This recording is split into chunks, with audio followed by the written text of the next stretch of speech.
आमोद प्रमोद के साथ नहीं, बिल्कुल भव्यता के साथ बैठ करके और इस प्रकार से सुनने की जैसे इसका एक एक अक्षर जीवन में उतारा जा रहा है, इसका एक एक अक्षर कानों के माध्यम से गर्भस्थ बालक तक पहुंचाया जा रहा है, इसका एक एक अक्षर उस बालक को सुनाया जा रहा है। इस प्रकार से पूर्ण चेतना युक्त होकर इन मंत्रों को सुने। यदि गर्भिणी नहीं है, यदि वो गर्भ धारण करने की इच्छा रखती है, तब भी वह अत्यंत पवित्रता और दिव्यता के साथ स्नान कर,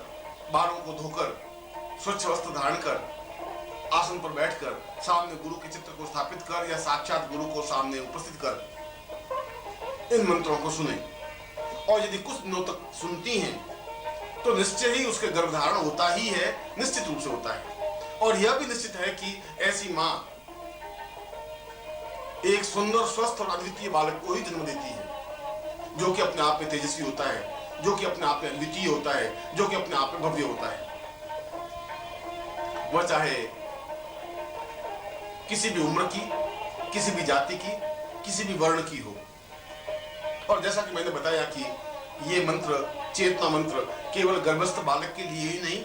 अपने शरीर के कायाकल्प के लिए भी अपने आप में अलौकिक और अद्वितीय मंत्र है। पूरे शरीर का कायाकल्प करने के लिए, पूरे शरीर को सुंदरता प्रदान करने के लिए, पूरे शरीर पर एक तेज लाने के लिए, पूरे शरीर पर एक चेतना लाने के लिए और पूरे शरीर पर एक मोहकता लाने के लिए भी इन मंत्रों का उपयोग और श्रवण भव्य और अद्वितीय माना गया है। मैंने ऐसा अनुभव किया है कि जिन बालिकाओं का विवाह संस्कार संपन्न नहीं होता या विवाह में बाधाएं अड़चने आती हैं या किसी वजह से विवाह नहीं हो पाते,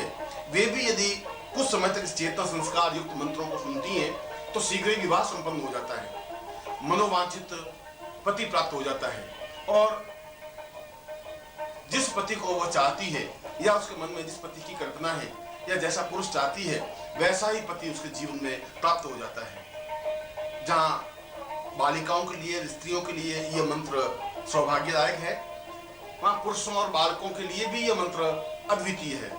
क्योंकि इसके माध्यम से जहां वे शिक्षा में श्रेष्ठता और पूर्णता प्राप्त कर पाते हैं, अच्छे अंक लेकर के उत्तीर्ण होने की क्षमता प्राप्त कर सकते हैं, वहीं इन मंत्रों के माध्यम से उनके चेहरे पर एक तेजस्विता, एक भव्यता, एक दिव्यता अपने आप आ जाती है, एक आभा मंडल स्थापन होता है। ऐसा लगता है कि जैसे एक सुदर्शन पुरुष हो, युवक हो, ऐसा लगता है कि जैसे वास्तव में ही कामदेव सामने उठ करके खड़ा हुआ हो, वह हजारों हजारों को सम्मोहित करने में समर्थ और सक्षम हो पाता है। इसलिए यह मंत्र पुरुषों के लिए, बालकों के लिए उपयोगी है, स्त्रियों के लिए, कुमारिकाओं के लिए उपयोगी है, वृद्धाओं के लिए पूर्ण रूप से उपयोगी है। इसलिए उपयोगी है कि इसके माध्यम से हृदय के, जीवन के और शरीर के समस्त तंतु जागृत हो जाते हैं, आध्यात्मिक चेतना प्राप्त होने लग जाती है और यदि वो जीवन में मोक्ष प्राप्ति की आकांक्षी होती हैं, यदि वो जीवन में पूर्णता प्राप्त करने की आकांक्षी होती हैं, यदि वो जीवन में प्रभु के दर्शन करने के लिए आकांक्षित होती हैं, तो उसकी यह इच्छा इन मंत्रों के माध्यम से अवश्य ही संपन्न होती है। एक प्रकार से देखा जाए तो ये विश्व मंत्र हैं, इसलिए इनको विश्वेत्मा कहा गया है, इसलिए इसको विश्व देवात्मा कहा गया है, इसलिए इन मंत्रों को ब्रह्मांडात्मा कहा गया है। आखिर इन शब्दों का कोई महत्व होगा, आखिर इन शब्दों का कोई अर्थ होगा, कोई प्रयोजन होगा, इसलिए कि ये मंत्र समस्त ब्रह्मांड में स्वतः विचरण करते रहते हैं। जब हम इन मंत्रों का उच्चारण करते हैं तो ब्रह्मांड में विचलित होते हुए मंत्रों को यह ग्राह्य करते हैं और उन ब्रह्मांड के समान मंत्रों का इन मंत्रों से संबंध स्थापन होता है, तो दोनों मिलकर के अपने आप में एक विस्फोट पैदा होता है, एक चेतना पैदा होती है, एक दिव्यता पैदा होती है, एक तेजस्विता पैदा होती है और वह सुनने वाले के हृदय पर एक अद्वितीय बिंब स्थापन कर लेती है। इसलिए ये मंत्र अलौकिक और अद्वितीय हैं। मैं इन मंत्रों को अभी तक गोपनीय रखा है, अभी तक अपने किसी प्रवचन में या किसी शिविर में इन मंत्रों का चयन नहीं किया, अभी तक इन मंत्रों को सार्वजनिक रूप से प्रकट भी नहीं किया, क्योंकि अपात्र को दान देने से उस दान की महिमा घट जाती है। यदि व्यर्थ के आदमी को, एक सामान्य व्यक्ति को उच्च कोटि का हीरा या हीरक खंड दे दिया जाए तो वह उसका मूल्य और महत्व नहीं आंक सकता। ठीक उसी प्रकार से एक सामान्य व्यक्ति इसके महत्व और मूल्य को नहीं समझ सकेगा। इसलिए मूल्य और महत्व समझने के लिए योग्य पात्र, योग्यता अत्यंत आवश्यक है। और मैं अब उन मंत्रों को स्पष्ट कर रहा हूं जिनको तेजस्वी मंत्र कहा गया है, चेतना मंत्र कहा गया है, तेजस्विता युक्त चैतन्य मंत्र कहा गया है।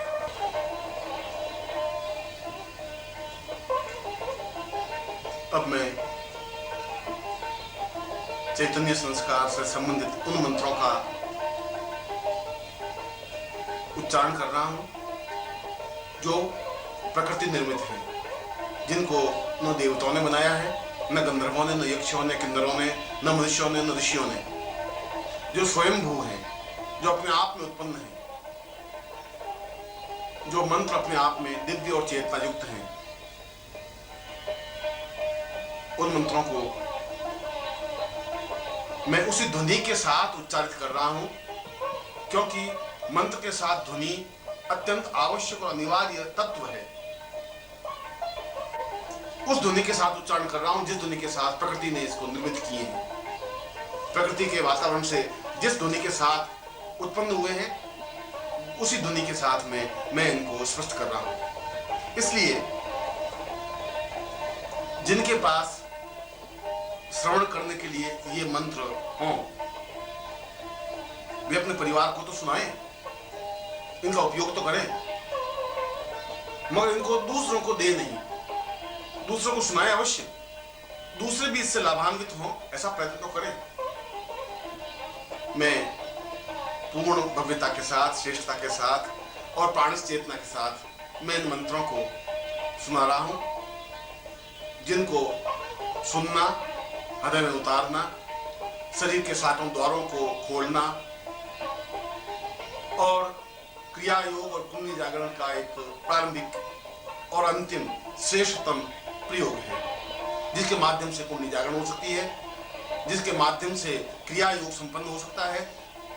जिसके माध्यम से शरीर के सातों द्वार जागृत हो सकते हैं, जिसके माध्यम से नर अपने आप में पूर्ण पुरुष बन सकता है और जिसके माध्यम से जीवन की पूर्णता, श्रेष्ठता, सफलता और संपन्नता प्राप्त हो सकती है। ओम परम तत्वाय नारायणाय गुरुभ्यो नमः। ओम ह्रीं मम प्राण देह रोम प्रतिरोम चैतन्य जाग्रय ह्रीं ओम नमः।